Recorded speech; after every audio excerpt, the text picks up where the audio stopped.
अस्सलामुअलैकुम सामीन। 17 शव्वालुल मुकर्रम और 8 मई हैं। ख़बर का उन्वान है आलिम दीन का इंतकाल।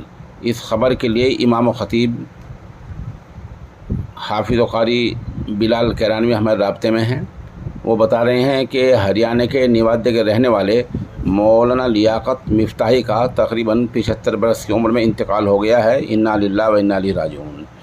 मरहूम ने महला खेल की मस्जिद अल्लाह बंदे वाली में तकरीबन 30-35 साल तक इमामत कराई है, नमाज अदा कराई है और साथ साथ 20-30 साल तक कैराना के ही एवरग्रीन स्कूल में दीनियात की तालीम दी है, उर्दू ज़ुबान की तालीम दी है। इस तरह उनकी पूरी ज़िंदगी पढ़ने पढ़ाने में गुजर गई है। आप दुआ करें कि अल्लाह ताला मरहूम की मग़फ़िरत फ़रमाएँ, उनके दर्जात बुलंद फ़रमाएँ और पसमानदान को सब्र जमील दे।